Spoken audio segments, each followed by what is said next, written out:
যুক্তরাষ্ট্র ও ইসরায়েল মধ্যপ্রাচ্যের আঞ্চলিক নিরাপত্তাকে হুমকিতে ফেলায় ব্যারেল প্রতি জ্বালানি তেলের দাম $200 পৌঁছাতে পারে বলে বিশ্বকে প্রস্তুত থাকার হুঁশিয়ারি দিল ইরান। এমনকি হরমুজ প্রণালী দিয়ে শত্রুদের 1 লিটার তেলও পার হতে দেবে না বলে হুমকিও দিয়েছে তেহরান। বৈশ্বিক চাহিদা মেটাতে মজুদ থেকে 40 কোটি ব্যারেল তেল বাজারে সরবরাহের ঘোষণা দিল আন্তর্জাতিক জ্বালানি সংস্থা IEA।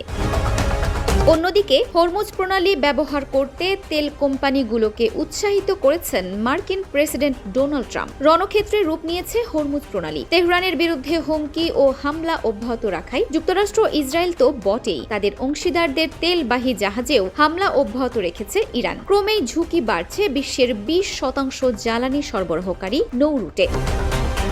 ইরানের সামরিক কমান্ডের মুখপাত্র ইব্রাহিম জোলফাকরি বলেন, আমরা ইতোমধ্যেই সতর্ক করে দিয়েছি, যদি অঞ্চল জুড়ে যুদ্ধ ছড়িয়ে পড়ে তাহলে প্রতি ব্যারেল জ্বালানি তেল $200 পৌঁছাবে। হরমুজ প্রণালী ঘিরে 1970-এর দশকের পর এত বড় জ্বালানি সংকট আর কখনোই দেখেনি বিশ্ব, যার কারণে জ্বালানি সংকট মোকাবিলায় নিজেদের কৌশলগত মজুদ থেকে 40 কোটি ব্যারেল তেল সরবরাহের ঘোষণা দিয়েছে আন্তর্জাতিক জ্বালানি সংস্থা IEA, যা হরমুজ প্রণালী দিয়ে 20 দিন রপ্তানি করা তেলের সমপরিমাণ।